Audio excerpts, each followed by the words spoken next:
So you're thinking about buying a property. Exciting, right? Real estate is one of the best ways to build your wealth and secure your future. But let's face it, it's one of the top causes of stress. That's where I come in. With over 20 years experience in real estate and an involvement in more than 400 transactions, I've learned the key to minimizing your stress is understanding the process. My goal is to guide you, avoid common pitfalls, and help resolve any issues that may come up. Every transaction is unique, and I'll be there with you every step of the way to ensure your experience is smooth and successful. Now let's walk through the basic process of buying a property. There are 3 main stages: the search, negotiations and due diligence, and finally settlement and closing. These stages often overlap, and you may need to move back and forth between them before successfully acquiring a property. Stage 1. This search is often the most exciting part. In this stage, you'll get a sense of the market and your position in it. Before diving in, though, it's important to know how much you're able to invest and what the general costs are in your market. Start by getting a pre-approval letter, proof of funds, and, if needed, a gift letter. These documents will prepare you for the next phase. Next, think about what you need versus what you want. For example, you may want a walk-in closet, but all you need is adequate storage. Once you've identified your must-haves, you can begin searching. The search can include online listings, word of mouth, and even access to exclusive pocket listings that aren't widely advertised. Don't forget to always do a physical inspection. Online listings are marketing tools and may not show the full picture.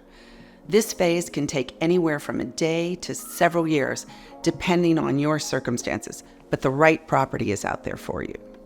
Stage 2. Negotiation and due diligence. This phase can be the most stressful, and it's where many deals fall apart, but it's also the most critical. Here's where you make an offer and negotiate the agreement of sale.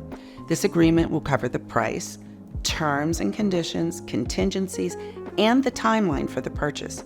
You'll need to place funds in escrow, typically between 1% and 5% of the purchase price, to secure the contract. If you're getting a mortgage, this is where you make your application and the mortgage is underwritten. The property is appraised and hopefully the mortgage is approved. I always tell my clients the mortgage underwriting process is about as much fun as getting a colonoscopy, but it's a necessary step.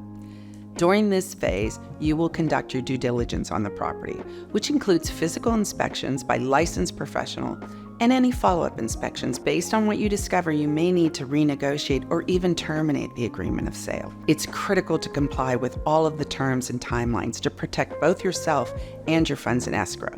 Typically, this phase takes 45 to 60 days, but it can be done in as little as 2 weeks or drag on for years if significant issues arise during due diligence. Stage 3. Settlement and closing. The final stage is settlement and closing, and although much of this is handled by your settlement officer, it's just as important as the earlier stages. During this stage, the title is searched and title insurance is obtained to ensure that you're getting a clear, clean title. Any liens will be identified and resolved before closing. Loan documents are drafted, property insurance is secured, and the funds are sent to the settlement officer. Before closing, it's important to conduct one last physical inspection to make sure the property is ready for transfer and that all the conditions of the sale have been met. On closing day, all the documents will be signed, notarized, and recorded. The assembled funds will be used to pay off any liens, closing costs, and the seller. You'll also want to arrange for the utilities to be transferred, because as soon as the documents are signed and the funds are transferred, the property is officially yours. This stage usually takes 1 to 2 weeks, but it could take longer if there are title issues or if the seller hasn't met all of the agreed upon terms. Congratulations, you're now a property owner with all the benefits and responsibilities that come with it. If you have any questions or need guidance along the way, I'm here to help make your home buying and ownership journey as smooth as possible.